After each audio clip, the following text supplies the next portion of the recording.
I'm going to be going from the beginning all the way to the end, but if you want to skip ahead and go to the harder questions, then you're free to do that. Although, remember, the new GCSE, it's not always the case that all the hard questions are at the end.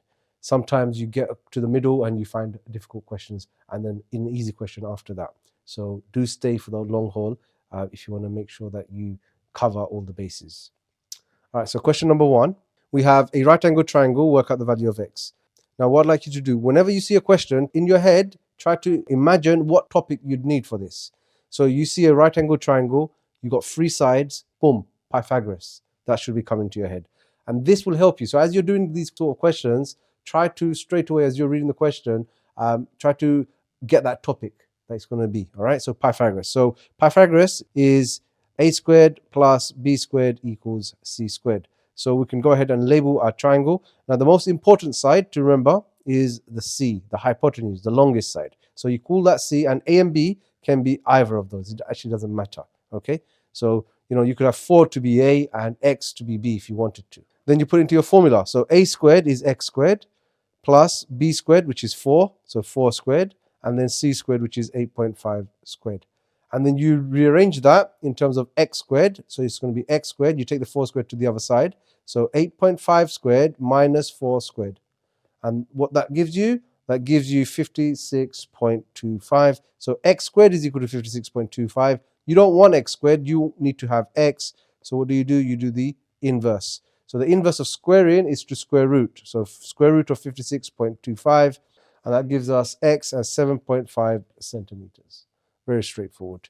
Let's move on to the next question. So here we want to work out the value of t when m equals minus 3. What is this? The topic is substitution. Substitution into an algebraic equation. So m, we are told, is minus 3. So we're going to put minus 3 right here, okay, for m. So t is going to be equal to 4 bracket minus 3 squared minus 11. So here, what do we do first? We use BIDMAS here. So we do that first. So minus 3 squared, that is minus 3 times by minus 3. It is a positive 9. Students make a mistake here. They think that it's going to be a negative 9. No, it's a positive 9. Okay, the minus times the minus will cancel to become a positive. So you get 4 bracket 9 minus 11. And what is 4 times 9? 4 times 9 is 36. 36 minus 11. So your value for t is 25. So t equals 25.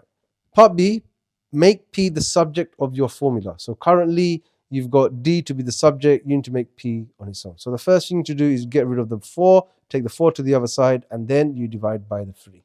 So you do d minus 4 is equal to 3p, and then d minus 4 over 3 is equal to p. And there you have it. P is equal to d minus 4 over 3. One of the classic mistakes that I see is students straight away try to divide by 3 first. Okay, if you are going to go down that route, it's not wrong, but it's a lot harder. I want to show you what happens. All right, so if you are going to go down the route of dividing by 3, okay, so this is an alternative. If you are going to go down that route, then you do d over 3. The 3p divided by 3 will disappear, the 3, so that's just p. But the 4 will have a divide by 3 as well. Okay, then what you do next is, let me just make this smaller. Then what you do next is you're going to take the 4 over 3 to the other side. So you're going to have d over 3 minus 4 over 3 is equal to p. And then this is exactly the same as what you ended up with, because your denominator is 3 for both of those. So it's going to be p is equal to d minus 4 over 3, which is exactly what you had. All right. So it's not wrong to do that, but you just make sure that you're doing everything correctly if you do that. Question number 3. Rick, Selma, and Tony are playing a game with counters. Rick has some counters. Selma has twice as many counters as Rick. Tony has 6 counters less than Selma. In total, there are 54 counters, and the number of counters Rick has to the number of counters Tony has in the ratio 1 to p. Work out the value of p. Now, with this question, it's very wordy. You can see that, but we are going to try to make those sentences into words as much as possible. All right. So if we start with Rick and his counters, let's say x. Rick has x counters.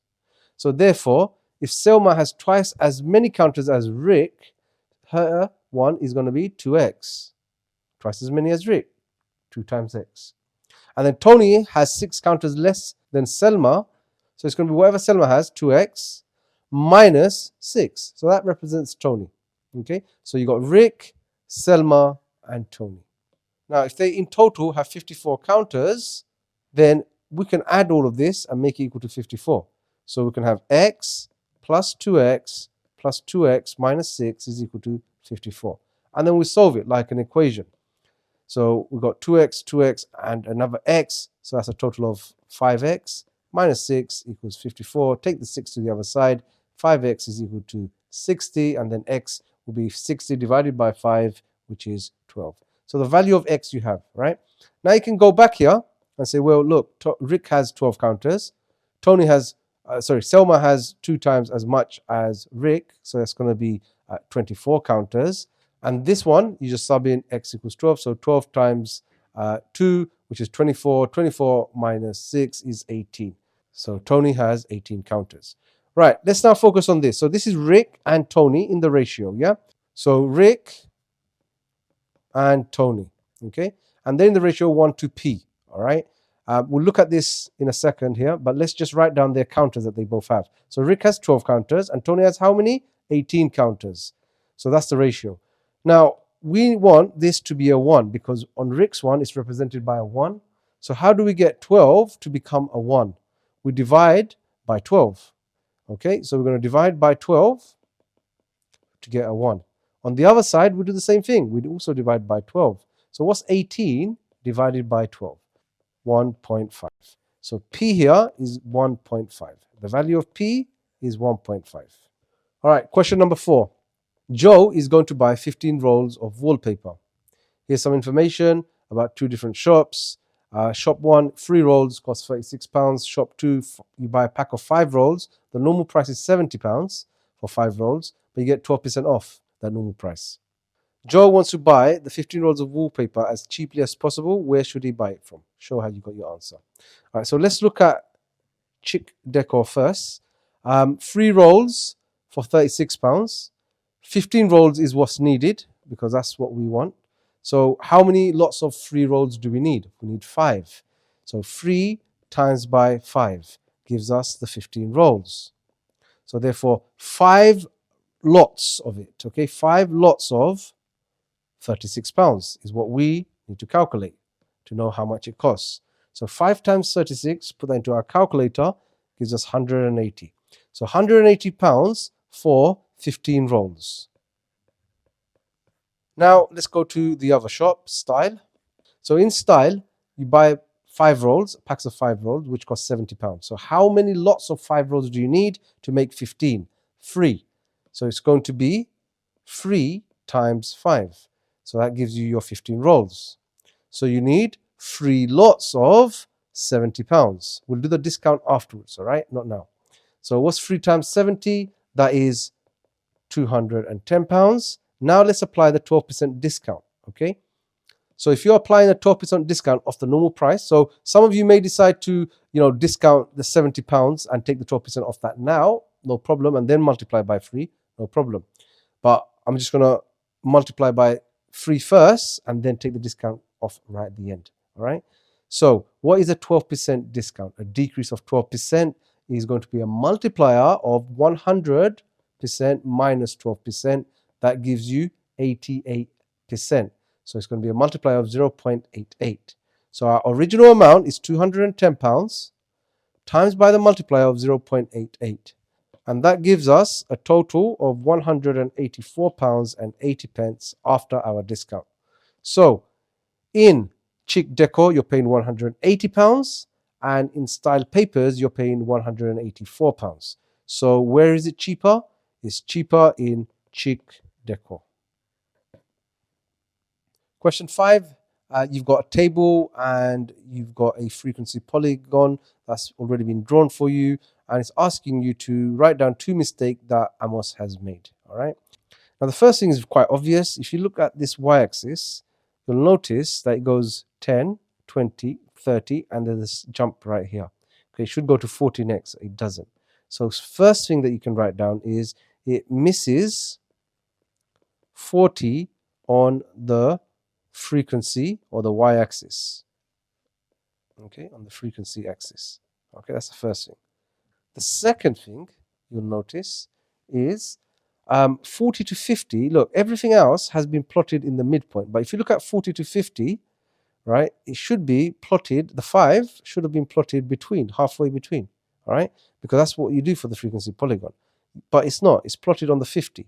So the second problem is 40 to 50 is not plotted on the midpoint of the interval. Okay. Question 6. Jessica runs for 15 minutes at an average speed of 6 miles per hour. She then runs for 40 minutes at an average speed of 9 miles per hour. It takes Amy 45 minutes to run the same total distance that Jessica runs. Work out Amy's average speed. Give your answer in miles per hour. So let's focus on Jessica first of all. So she's got 2 parts to her journey. In the first part, she runs for 15 minutes at an average speed of 6 miles per hour.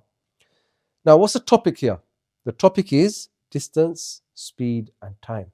So let's write down the formula for speed, which is distance divided by time, and we can rearrange that to find other things. For example, distance is equal to speed times time. So let's work out the distance that she runs in the first part. Her distance is going to be speed times time. So her speed in the first part is 6 miles per hour times by the time, which is 15 minutes. Now, 15 minutes you have to write in hours. You could do this by doing 15 divided by 60, which is 0.25. Or you know that there are 4 15 minutes in an hour. So it's going to be 1/4 of it. Okay, so 0.25 hours is 15 minutes. So if you do 6 times 0.25 hours, that gives you 1.5, and that's in miles. So 1.5 miles is what was run in the first part of the journey. So if you go to the second part of the journey now, she runs for 40 minutes at an average speed of 9 miles per hour. So in the second part of her journey, again, let's work out the distance that she runs. So d is equal to s times t. The speed is 9 miles per hour, and the time that she runs for is 40 minutes. So once again, we need to convert 40 minutes into hours by doing 40 divided by 60. All right, so we can simplify that. That's what is that, 2/3. So we can just times it by 2/3 hours. Okay, what's 9 times 2? 18. 18 divided by 3 is 6. So 6 miles. You can just put that in your calculator though. You didn't need to do that. So the total distance that Jessica runs is going to be 1.5 miles plus 6 miles, which is a total of 7.5 miles. Now let's focus on Amy. It says Amy took 45 minutes to run the same total distance that Jessica runs. So she also ran 7.5 miles, but she ran it in 45 minutes. So for Amy, let's work out her average speed. Now it's going to be speed is equal to distance divided by time, which we wrote at the top over there. So her speed is going to be calculated by doing her distance as well, which is 7.5, divided by her time, which is 45 minutes. So I'm just going to go here and you can put 45 over 60 as well if you want to, and that gives you 0.75. So you can just put 0.75 hours right there, and that gives you 10 miles per hour. So Amy's average speed is 10 miles per hour. Question 7. We have a diagram which is a rectangle, and the shaded part of the diagram is a trapezium, and we've been given the area of the trapezium as a centimeter squared, and we need to show that a is equal to 2x squared plus 20x. All right, so where do we start with a question like this? I'm going to start off by drawing the trapezium, which is what I need to find the area of. So there's my trapezium. We've got Q, U, V, and R. So this side here is what this side is, and that's 5. So I can put the 5 centimeter right there. This height here is whatever this is, so that's 4. So that's going to be 4x, sorry, not 4. Now, it's this that I need. Okay, I need that. So what is this? What is this exactly? Well, if you look at the entire length of that, that's going to be 3x plus 5. But we can take away the 2x from it. So just this alone is going to be 3x plus 5, take away the 2x. And that leaves us with just x plus 5. So that's x plus 5 also. Now I've got all the lengths of the trapezium I need to set up the formula to find the area. And the area of a trapezium, A, let's call it A, area A, is the two parallel sides added up, divided by 2, and then you times by the height, right here. So it's going to be x plus 5 plus the 5 on the bottom, divided by 2, times by 4x. That is the area. Now I just have to simplify that. So in here, what do I have? I have x plus 10. So that's going to be A is equal to x plus 10. Now, the 4 and the 2, they can simplify. You can divide both by 2. And that will just leave us here with a 2x. So this will be in a bracket, and this will be a 2x. Now, I expand the bracket out. I get A is equal to 2x squared plus 10 times 2x, which is 20x. And that's exactly what it wants me to find. So this is the most simplest way of doing this question. I don't know, you might have done other things like split into different triangles like this, finding the area of this, finding the area of this triangle, and then taking away from the full rectangle. No problem, it's probably going to take you longer, but this is the quickest way. Okay, question number 8. An electricity company charges the same fixed amount for each unit of electricity used. David uses this graph to work out the total cost of the electricity he has used. Work out the gradient of the straight line. All right, so for the gradient of the straight line, we're looking to draw a right angle triangle which goes into the corners of the boxes. So we don't want it halfway, like here, for example, all right? We want it in the corners. This is a good corner to start with. This is a good corner, and I'm going to identify another one here, right there. So look, we can draw a right angle triangle right there. Smack it right there, guys. So dot, dot, dot, dot, dot. Let's just do it like that. Okay, I don't know if you can see that. Hopefully you can. All right. So what is the height of this? Because we're going to be using y divided by x to find the gradient. Well, this is on 14, as you can see from that. So 14 to 0, that's 14. And the length here, or the distance here, is from 0 to 100. So that's going to be 100. So how do you calculate the gradient?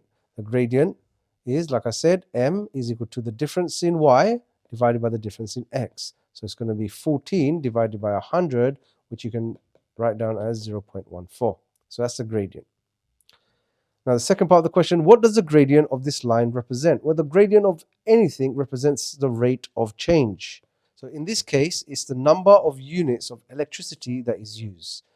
So the increase of electricity used per unit. That's what it represents. All right, next one, very interesting one. What topic is this? Straight away, indices. All right, you need to express all of that as a power of 10. So we're going to be using several laws of indices. I will write them down in the corner so that you can be refreshed with the laws. The first one that we're going to be using is AX times AY. What happens when you have two numbers, the same bases, multiplying? What do you do with the powers? You add them. So it's going to be AX plus Y. We're going to apply that right there. Can you see that? I've got two numbers with the same bases. We're going to add those powers. So we're going to write this the following way. Leave the top as it is. And the bottom, we're going to do 150 plus the 90. We're going to add that. Okay. So 150 plus 90 is 240. So it's going to be 10 to the power of 240. Next, we've got division here. What happens when you divide? If you have a to the x divided by a to the y, what do? You take away the powers. All right. So now we're going to take away 360 and 240. Just going to take them away. What does that leave us with? That becomes 360 minus 240, which is 120. 10 to the power of 120. Okay. So we use those two rules. Now next, we're going to apply the rule of the square root. So if you have a square root of, let's say, a, this means a to the power of a half. So this will now be 10 to the power of 120 to the power of a half. Next, when you have a power that's also being powered, what do? You multiply the powers. So it's going to be a to the power of x times y. So here, the powers that you multiply is 120 and a half. 120 times a half is 60. So it leaves you with 10 to the power of 60. So to express that as a power of 10 is 10 to the power of 60. Next, Liam was asked to express 12 to the power of 50 to the power of 2 as a power of 12. He wrote this down. Liam's method is wrong. Explain why. Well, we just explained that rule where you need to multiply the power that has a power. So it's going to be 12 to the power of 50 to the power of 2. It's going to be 12 to the power of 50 times 2, which is 100. So the answer that he should have done is 12 to the power of 100. So what he seems to have done is he's taken the 2 and he's powered the 50 on its own. All right, we then got this ridiculously large number. So you might want to add here that he needs to multiply the powers. Question 10. Jane bought a new car 3 years ago. Let's highlight that. It's going to be important. At the end of the first year, the car had decreased by 12.5%. So that would be a decrease of 12.5%. So 100 take away 12.5, that is 87.5. So as a multiplier, it's going to be 0.875. That's your multiplier. The value of the car then decreased by 10% each year for the next 2 years. So a decrease of 10% is going to be 0.9. Now it's happened for the next 2 years, so it's going to be compound interest. So it's going to be the power of 2. All right. Now, at the end of 3 years, the value of the car was 17,010. Work out the value of the car when Jane bought it 3 years ago. Okay, so the original amount. So the formula I want you to use here is original amount times by the multiplier is equal to the new amount. Okay, and we'll add a power here if we need to, when we need to. Okay, so original amount is what we are trying to find. Okay, that's what we are trying to find, the original amount. That's what it is. Now, in the first year, it's the original amount times by the multiplier of the first year, which is 0.875. So 0.875. That's your first year here. Right there is your first year. Okay. In years 2, so I'm not going to, so what I've done here, guys, just in case you're wondering, I've done all of that to this already. Okay, I've done it all of that. This gives me the new amount at the end of the first year. Okay, I'm going to take this new amount and it's going to become my original amount for the years 2 and 3. Okay, so this amount is actually x times 0.875 because I don't know the value of x, so I'm going to still have to keep the answer like that. Do you understand? Okay, so it's going to be the second year is going to be x times 0.875. And I'm going to multiply that with the new multiplier, which is, for the next 2 years, 0.9 to the power of 2. So 0.9 to the power of 2. This entire thing gives me the value of the car after 3 years, which is 17,010. So I write here 17,010. Now I want to find the value of the car when Jane bought it all those years ago, 3 years ago, which is the value of x. Okay, so what we're going to do here is we're going to multiply this with that. Okay, so 0.9 squared is 0.81, and 0.81 times 0.875, that gives us 0.70875. And the x is also multiplying, so you can just tag along here. All right, x. And then that is equal to the 17,010. Now to find x, we just need to do 17,010 divided by 0.70875. And then x is equal to £24,000. So the cost of the car 3 years ago was £24,000. All right, next question. Raheem has 16 shirts, 5 pairs of jeans, 3 jackets. He chooses to wear an outfit. An outfit is 1 shirt, 1 pair of jeans, and 1 jacket. Choose how many ways he can choose his combinations. Very simple, these questions. The number of shirts is 16, times by the number of jeans, which is 5, times by the number of jackets, which is 3. So you just need to put that into your calculator, and you get 240 different ways. Question 12. We have a diagram which is made up of two right angle triangles. We've been given some lengths and some angles. We've been asked to calculate the length of A to B right there. So I'm going to go ahead and just write an X here. That's what I need to find. I need to give my answer to three significant figures, no problem.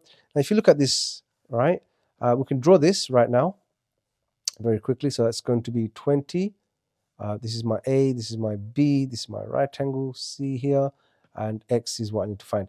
Now, currently, I don't have anything to help me find X as it stands. I need to find other lengths. So this is the length that I'm interested in. I need to find this length here using this triangle.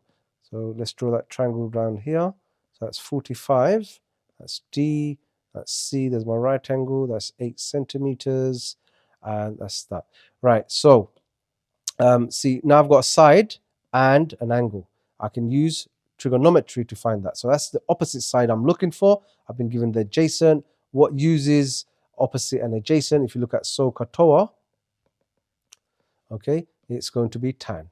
So I'm going to do tan 45 is equal to opposite, which is what I'm looking for, side AC, divided by the adjacent, which is 8. And if I rearrange that in terms of AC, I get 8 tan 45, and AC is equal to 8 centimeters. So I can go ahead now and write 8 centimeters for that length too. So 8 centimeters.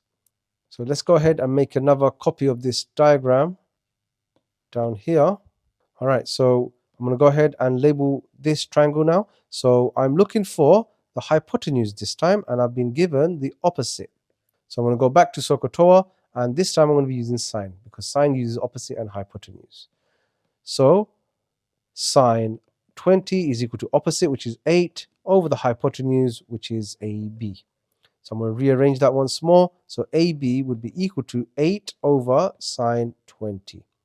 And that gives me 23.4 centimeters, and that's to three significant figures. And that's your answer for side A to B. All right, question 13 for 3 marks. You have A and B, which are vectors, and you're given the following. A is 2 minus 3, and 3A minus 2B is equal to 8 minus 17. Find B as a column vector. Right, so this is a new style of asking you vector questions, which involves solving equations as well. You might be wondering how. Okay, I'll show you. So the 3A, we can put A right there. Okay, so that can be 2 and minus 3. And then you have minus the 2B. So 2B, you don't know anything about B, that's what you're trying to find, so leave it. And then obviously you've got the 8 and the minus 17 that you're given. So now, the first thing we're going to do is expand this out. So it's like a bracket, except this is going to expand with both of them, because this is an X value and this is a Y value. All right, so it's going to expand with both of them. That's going to give us 6 for the X and minus 9 for the Y. So that's that. Then minus 2B, and then 8 minus 17 is there. Now, just like we do with linear equations when we're solving it, we're going to take this to that side to make it a positive 2B. I'm going to take that over to this side, and we're going to take it away from that. Okay, what's that going to look like? That's going to look like this. 6 minus 9 minus, I'm going to take the 8 and 17, minus 17 over. So there you go. So I've minused it. This minus doesn't change because I've kept this in a bracket. Okay, I'm going to take the 2B to the other side. That's going to be 2B. Let's work on this. Let's just take this away and take this away, and then we're going to divide by 2. All right, so 6 minus 8. 6 minus 8 is minus 2.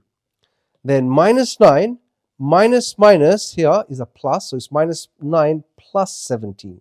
Minus 9 plus 17 is 8. So we're going to have an 8. It's equal to 2B. Now we're going to divide by 2 to find what B is. So B is going to be minus 2 divided by 2 is minus 1. 8 divided by 2 is 4. So B is minus 1, 4. And that's your answer. Question 14a. Factorize fully 4p squared minus 36. Now a word of caution here. A lot of you might look at this and think difference of 2 squares. Okay? Be careful of this. Look, this is what will happen if you do difference of 2 squares. I'll show you. Because I did this myself, and then I realized, because it's not fully factorized, and that's why this word is there. So I'll show you what happens when you do difference of two squares first. So of course 4 and 36 are square numbers, so you can have 2p, 2p, and then 6 and 6, and then a plus and a minus. Now this looks factorized, no problem, but the problem with this is it's not fully factorized, because look, inside the bracket there shouldn't be anything common, but there is. 2 and 6 have a common factor of 2 between them, so you actually need to work on that. Okay, so that's not the way. What you should have done instead is this. You take out the common factor between 4 and 36, and that's 4. Okay, just take out the 4. Then in here you're going to have p squared minus 9. So now you can do the difference of 2 squared on p squared minus 9. So p, 3, plus and a minus. And this is fully factorized. You could of course do the same thing on this one here, because if you take out the 2 of each one, you get 2p plus 3, and then you take the 2 on the other one, so 2p minus 3, and then these 2's will multiply to give you your 4. So 4p plus 3 and p minus 3. Okay, so that is how you would do it if you wanted to do the other way. But I know that a lot of you will get to this step and say, I've factorized, I'm moving on, and you won't get the marks. Not all of them. All right, so part B of this question for 3 marks, show that m plus 4 bracket 2m minus 5 bracket 3m plus 1 bracket can be written in that form. That simply means a triple bracket expansion. That's the topic here. All right. So to start this, you ignore one of the brackets. I tend to ignore the first one, but it doesn't matter which one you ignore. You could ignore any one you like, and then you expand the other 2, and then you simplify and then expand it with the first one that you ignored. All right. So let's go ahead and ignore the m plus 4 bracket for now, and then we're gonna expand this and write it in here in simplified form. So 2m times 3m is 6m squared. 2m times 1 is plus 2m. And then minus 5 times 3m is minus 15m. And then minus 5 times 1 is minus 5. So let's go ahead and simplify all that. So collect all the m's together. So 2m minus 15m is minus 13m minus 5. And then m plus 4. And now we're going to expand that out. So m times 6m is 6m cubed. M times minus 13m is minus 13m squared. M times minus 5 is minus 5m. Then you do 4 times 6m. That's 24m squared. 4 times minus 13, that's minus 52m. And then 4 times minus 5 is minus 20. So now let's collect any like terms that are there. So you've got this like term and that like term. You've got this like term and that like term. So it's going to be 6m cubed, which has no like term, and then minus 13m squared plus 24m squared. That is plus 11m squared. And then minus 5m minus 52m is minus 57m. And then minus 20 has nothing. So there you go. This is your final answer in this form. All right, question 15. P, Q, R, and S are 4 points on a circle. P, X, R, and S, X, Q are straight lines. Prove that the triangles PQX and triangle SRX are similar. So PQX is this triangle here, and the other one is this triangle there. You got to prove that they are similar. Okay. Now, how are we going to do this? If they have the same angles, they will be proved similar. So let's try to work out if they've got the same angles or not.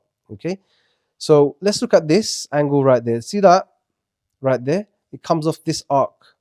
So this angle here is going to be the same as the same arc and that angle there. So angles in the same segment. So let's go ahead and say this is X and this is X. And the reason for that we're going to give, so we're going to say QPR is equal to QSR. Okay, why? Because angles in same segment. Okay, so that's my first one. Just want to zoom out a little bit.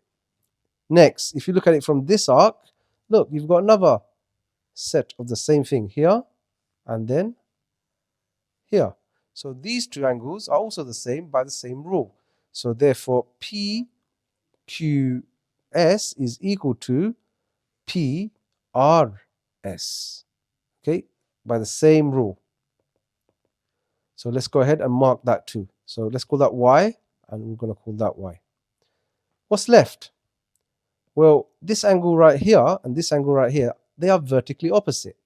So they are the same. So if this is z, that's the same.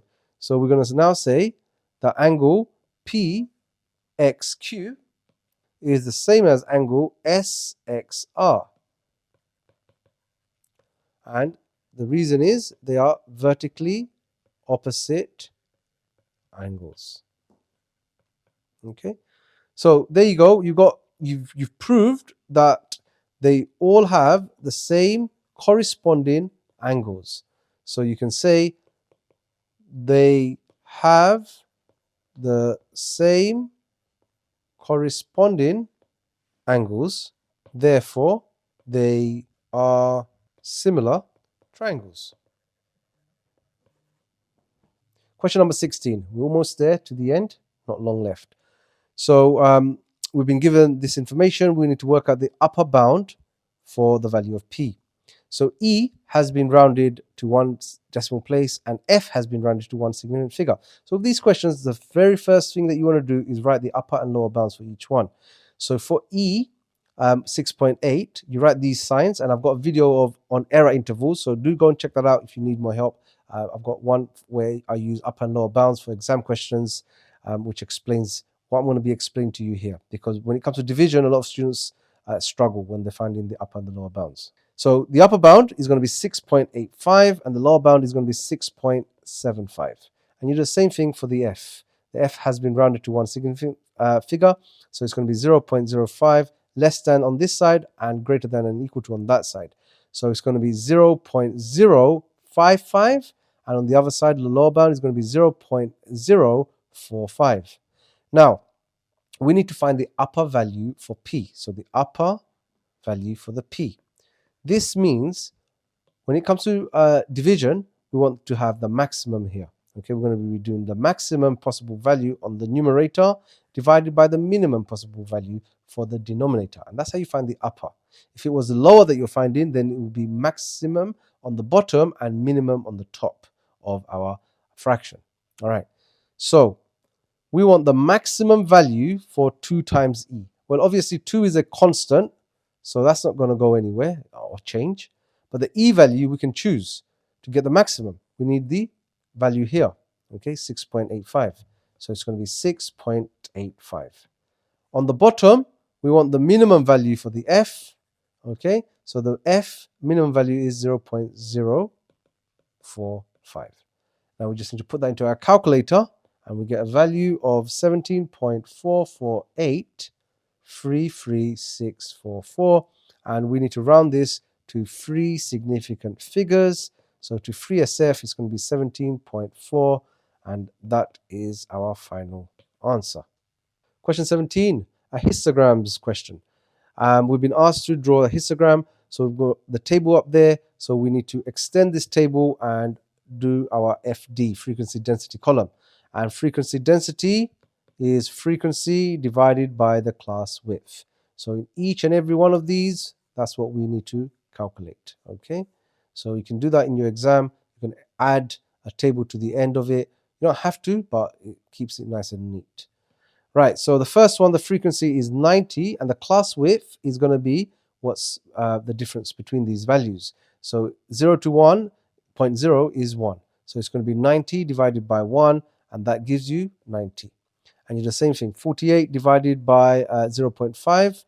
So 48 divided by 0.5, that's the same as times in 48 by 2. So that gives you 96.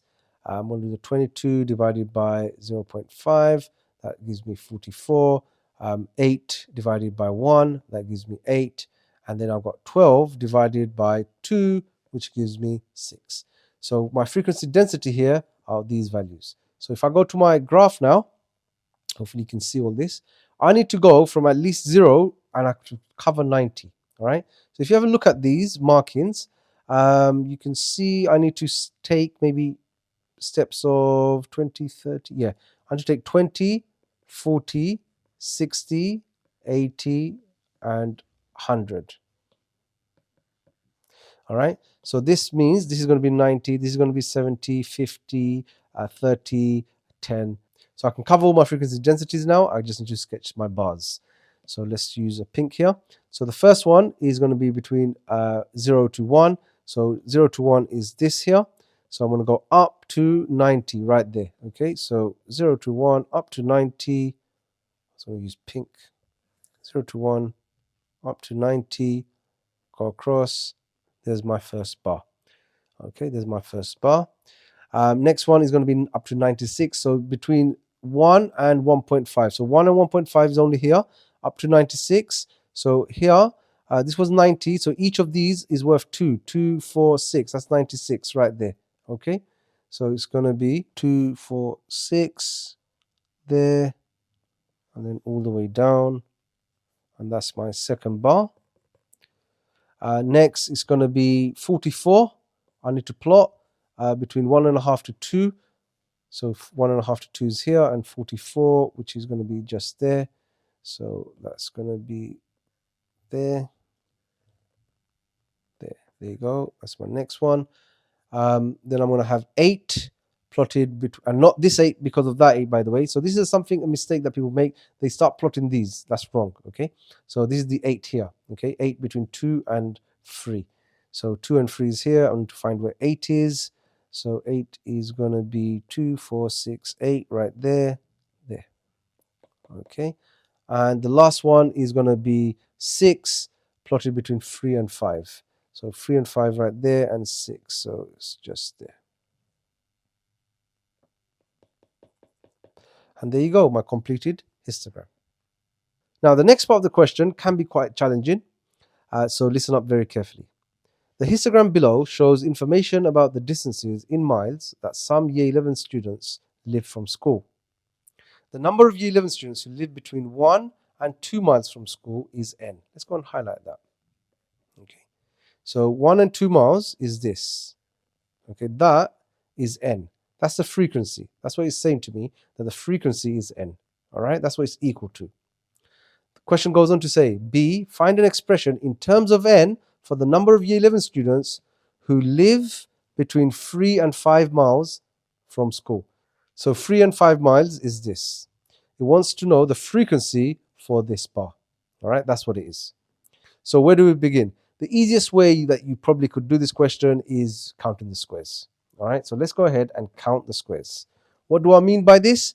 Well, the information that we've been given about is this bar here. Okay, so if we draw this bar out, we are told that between 1 to 2, this whole thing, the frequency is n. All right, now what is n? N is if this bar has been broken up into how many parts? Look. Okay, 1, 2, 3, 4, 5, 6. 6 big squares. And in each of these big squares, if you zoom in here, okay, you have smaller squares. So 1, 2, 3, 4, 5. And 1, 2, 3, 4, 5. So 25 smaller squares in each big square. Okay, and how many of those do we have? We've got 6. So 6 times 25 will tell us how many small squares exist in here. Okay, so what is 6 times 25? 6 times 25 is 150. That means 150 small boxes represents what? N. What n is. Okay, this is what it represents. It represents n, the frequency n, whatever that is. So let's go ahead and count how many small squares are in here. Small boxes. All right, so let's zoom into that. So what do we have? We have 1, 2, 3, 4, 5. 1, 2, 3, 4, 5. That's 10. 1, 2, 3, 4, 5. That's 15. 15 lots. 1, 2, 3, 4. 4 times. So 15 times 4, that gives us 60. So 60 small boxes is what is represented there. So how do we use that information? Let's go down here. If we know that 150 small boxes represents n, and we want to know what 60 small boxes represents, what do? Well, we go down to what one small represents by dividing by 150, and then we times that by 60 to get to 60. All right, so on this side we're going to be doing n divided by 150 and then timesing it by 60. Let's go ahead and do that. So n divide by 150 and then times by 60. That is the same as writing 60 over 150 n. All right, because the n and the 60 will just multiply. And what is 60 divided by 150? That gives us 0.4. So it's 0.4 n. That is an expression in terms of n for the number of year 11 students who live between 3 and 5 miles from school. So this 0.4 n is representing that right there. Okay, this. All right, last free question, guys. Hopefully you're not too tired. If you are, listen, don't try to cram this all in one go. Press pause and come back to this video later. All right. So let's have a read of this. I'm just going to scan the question. Hopefully you've read it as well. So T is the point on BC such that B to T, T to C is 4, 3. Let's write that here. So that's 4 and 3. And the cross section of the prism is in the shape of a trapezium of area 140 centimeters squared, and C to R is 12. Okay, no problem. And what we're doing, we are finding the size of the angle between line ST and the base ABCD. So the line ST is right there and the base ABCD is right there. So what does that look like? Okay, we need to make right angle triangles when we're doing this. So we need to go back here in that plane, and this is what it looks like. Okay, that is what we are trying to find. We are trying to find this angle right there. Okay, that's the size of the angle we are looking for. So let's go ahead and draw a plain version of that diagram so we know what our goal is. So that's T, that's S, and that's D, and there's our right angle. Now we don't know any lengths. We don't know this. We don't. It's not 12, by the way. Yeah, it's a trapezium. It's going up. Okay, this is smaller than 12. Okay, so we don't know that. Nor do we know this. Nor do we know the bottom here.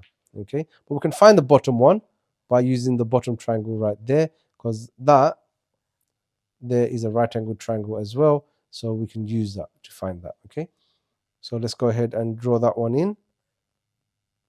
So there's our right angle. That's C. That's T. That's D. We know this length right there, that's going to be this one, so that's going to be 14 because it's a square. So that's 14 right there, centimeters. We also know that this is 14 as well because it's a square. Now, this length here is going to be this, right? So that's going to be 3 parts out of the 7 parts of 14.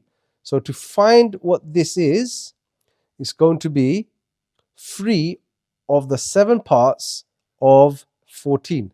So that's simply going to be 14 divided by 7 times by 3. Okay, so 14 divided by 7 is 2, and 2 times by 3 is 6. So that's 6 centimeters. So there we have everything here that we need to calculate the length dt. dt is going to be that, and therefore that. Okay, so what do we use to calculate dt? We're going to use Pythagoras' theorem. So let's go ahead and calculate dt. So calculate length dt. So we're going to be using 14 squared plus 6 squared square rooted, and that gives the square root of 232, which is rounded to 1 dp, 15.2 centimeters. So that's 1 dp. So we can go here and write d to t is 15.2 centimeters. So we've got that length already. Okay, no problem. Now let's see if we can find S to D, which is that one. Okay, S to D is that one. Let's see if we can find that. How do we find that?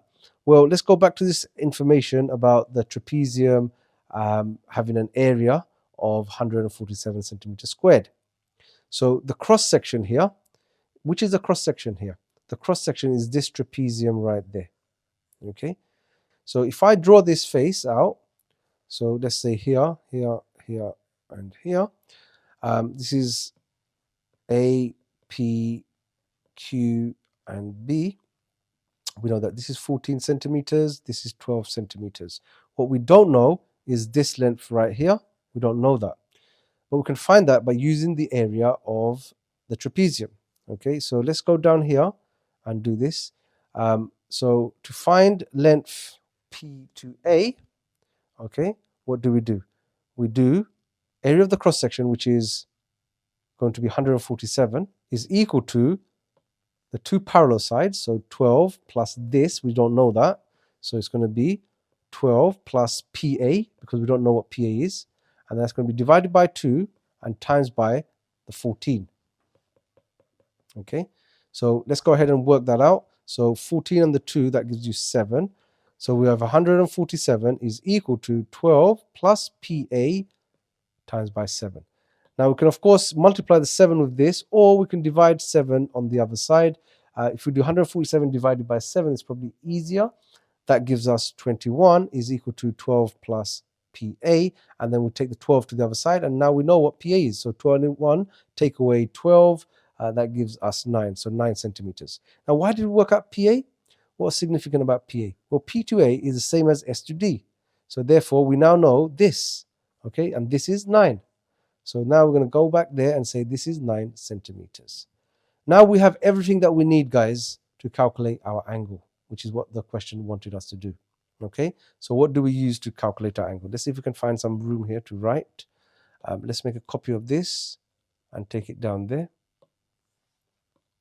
All right, so we have everything here that we need, right?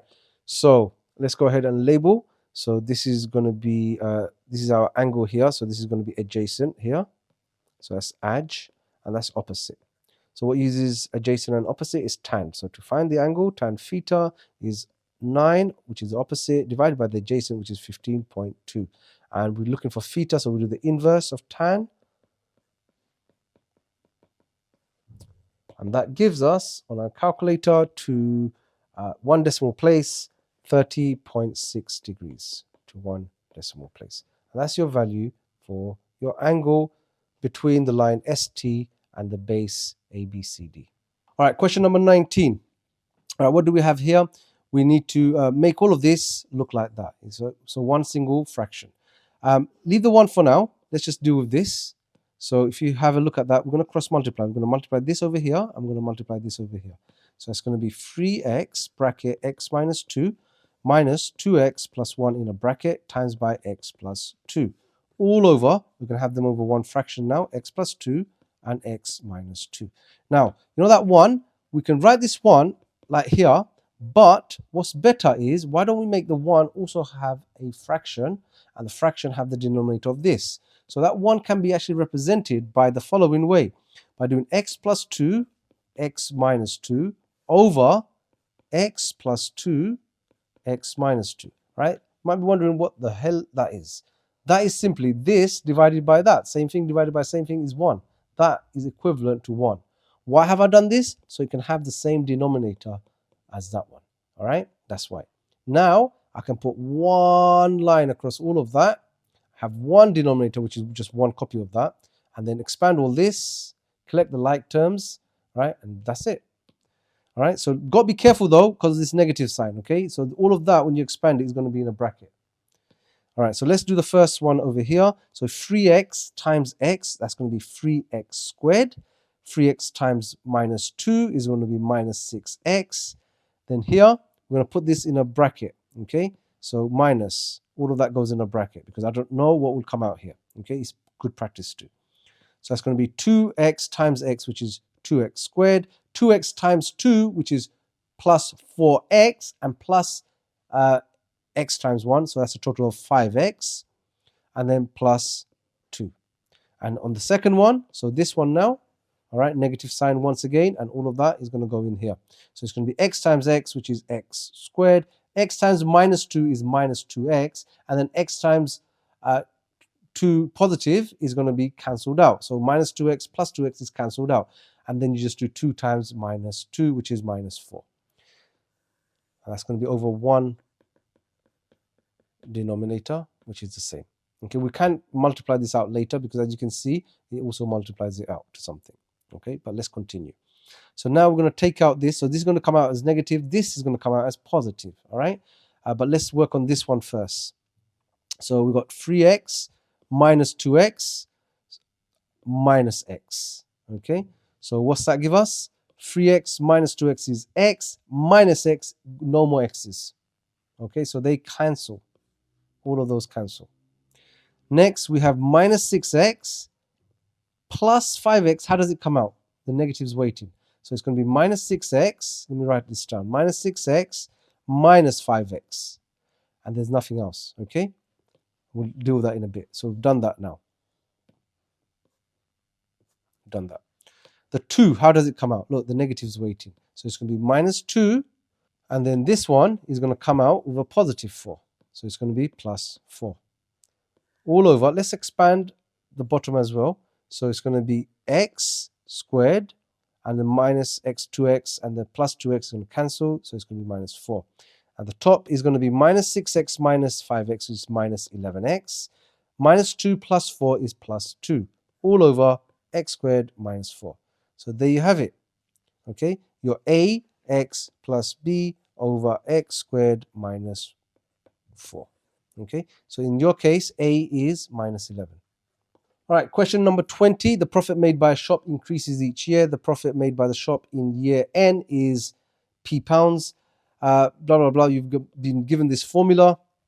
You need to work out the profit predicted to be made by the shop in 2021. Right, just to observe here. So just to observe something here, N plus 1 uses the previous N. All right, so if you're looking for 2019, all right, here, the profit for 2019, you're going to be using here 2018 as PN. All right, now of course we don't know the value of A, and that's the first thing that we need to find. All right, so to set it up, we're going to find the profit of 2019 is equal to A. We're going to be using the profit of 2018 because remember, N plus 1, and this is N. Okay, the one before N plus 1, which is 2018. And then we're going to add 800, which is our constant. So what was the profit in 2019? The profit in 2019 was this amount. So 29,600. A, and what was the profit in 2018? It's going to be 24,000 right there plus 800. Let's work this out. We're going to take the 800 to this side, and then we're going to divide by 24. So A here is going to be equal to 1.2. Okay, and you can do that on your calculation. So all I did is 800, take it away from there, and then divide that amount by 24,000. So I've got A now. Now, if I want to find the profit in 2021, I first need to calculate the profit in 2020. Okay, so let's calculate the profit in 2020. So that's going to be using A, which is 1.2 now, and the profit of 2019. The profit of 2019 was 29,600 plus 800. So if you calculate that on your calculator, we get 36,320. So that's the profit in 2020. Now we can calculate the profit in 2021. So that's going to be 1.2 times the profit in 2020, the year before 2021, and that we just calculated 36,320. And then we add 800, and that gives us 44,384 pounds. So that's the profit in the year 2021. Question 21. Ray has 9 cards numbered 1 to 9. He takes at random 3 of these cards and he works out the sum of the numbers on the 3 cards and records the result. Work out the probability that the result is an even number. So what do? We are taking 3 cards and we add in the sum of them. Okay, so if we take out a 5, a 3, and a 2, we're doing 2 plus 3, which is 5, plus 5. That gives us 10. So the combination of this is 10 if you add them up, and 10 is an even number. Okay, so we just need to do all the combinations that give us an even number. So the even possibilities are as follows. You get an odd number plus an odd number, and you get an even number, and you end up with an even number. So that's A. Let's call that A. That's combination A. Or you can have an odd number plus an even number plus an odd number, and that gives you an even number. That's our combination of B. Or you can have an even number plus an odd number plus an odd number. That gives us an even too. That's our C. Or finally, you can have all even numbers and you add them up, and that gives you an even number. That's our combination D. Right? So this is the sum of, we've added in all the values together. Now, what is the probability of getting an odd number and an even number? Well, how many cards here are odd? We've got 1, 2, 3, 4, 5. 5 out of the 9 cards are odd. and 4 out of the 9 cards are even. So let's have a look at these combinations. Now, the first one, A, you have an odd number and an odd number and an even number. Okay, and one thing I want you to make sure you understand is, look, I used the word and here because it was adding up the sum of the numbers. Here I'm calculating the probabilities itself, and I'm using odd card and an odd card and an even card. And here means times. So the first odd would be 5 over 9 times by the second odd. Now, the number of odd cards has decreased by 1, so it's going to be 4, and the total number of cards is going to be out of 8. Okay, so that's the second odd probability. Times by the even. So this is the first time I'm taking even. So I've not touched even yet. It's still 4 out of, well, we'll see what it's out of. 4 out of what? The total number of cards at this stage is 7. So it's 4 out of 7. That's combination A. Now I'm going to do that for all of the others. So B. Combination B, which is odd and even and odd. Okay, so B is going to be 5 over 9 times 4 over 8 times 4 over 7. C is going to be 4 over 9 times 5 over 8 times 4 over 7. And D, which is all the even numbers, it's going to be 4 over 9 times 3 over 8 times 2 over 7. Remember, it's just even, and you're only decreasing the even numbers. Right, let's go ahead and work all this out. The first one gives me 80 over 504. The second one gives me 80 over 504 also. And the third one also gives me 80 over 504. However, the last one gives me 24 over 504. Now, I just need to add these up. Okay, so if I add these up, I get a grand total of 264 over 504, which simplifies to 11 over 21. So the probability of the result is an even number is 11 over 21. Okay, on to the last question. L is the straight line with the equation y equals 2x minus 5. C is a graph with the equation y squared is equal to 6x squared minus 25x minus 8. Use algebra and find the coordinates of the points of intersection of L and C. They will intersect if they are equated to each other. So if you want to find the points of intersection, you equate the two equations. So all you're going to do is, let's label it 1 and 2. So we can sub here, y is equal to 2x minus 5. Well, we've also got y here, so we're going to sub this right there. So we're going to sub equation number 1 into equation number 2. Okay, so it's going to be bracket 2x minus 5 squared is equal to 6x squared minus 25x minus 8. Okay, so we're going to expand that bracket out, so that gives you 4x squared minus 20x plus 25, and the other side is still left as it was.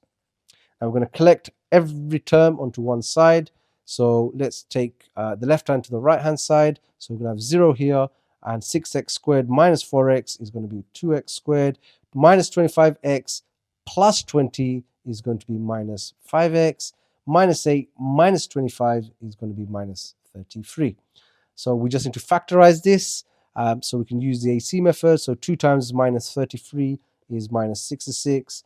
The factors of 66 is 1 and 66, 2 and 33, 3 and 22, and 6 and 11. And we need to add the combinations to make minus 5. So that's going to be 6 and 11. Minus is going to be minus 11 plus 6. Okay, so that's going to be 2x squared. And this is going to be minus 33. 2 will go nicely with the 6. So plus 6x minus 11x. So let's go ahead and factorize that. So factorize the 2 out. So 2 and the x. That's going to be x plus 3. Take out 11 on that one. So it's going to be x plus 3 as well. So it's going to be 2x minus 11 and x plus 3. So that's all equal to 0, remember? So x is equal to 11 over 2 and x is equal to minus 3. Now we just need to find the y coordinates because we need to find the full coordinates. Now this is the easier one to sub it into, okay? Don't even attempt to sub it in here, it's madness. So y is equal to 2x minus 5. So we're going to sub this into y is equal to 2x minus 5. We're also going to sub this into y is equal to 2x minus 5. So what is the x in the first case? It's 11 over 2. In the second case is minus 3. So In this one, the 2's will cancel, so you just have y is equal to 11 minus 5. 11 minus 5 is 6, so the coordinate would be 11 over 2, 6. On the second one, it's going to be y is equal to minus 6 minus 5. Minus 6 minus 5 is minus 11, so that coordinate is going to be minus 3 minus 11. So these are our solutions. Hope you enjoyed this video, guys. Please don't forget to give this video a thumbs up. I hope my explanations were clear and they made sense to you. And subscribe to the channel and share amongst your friends and family. See you in the next one. Bye for now.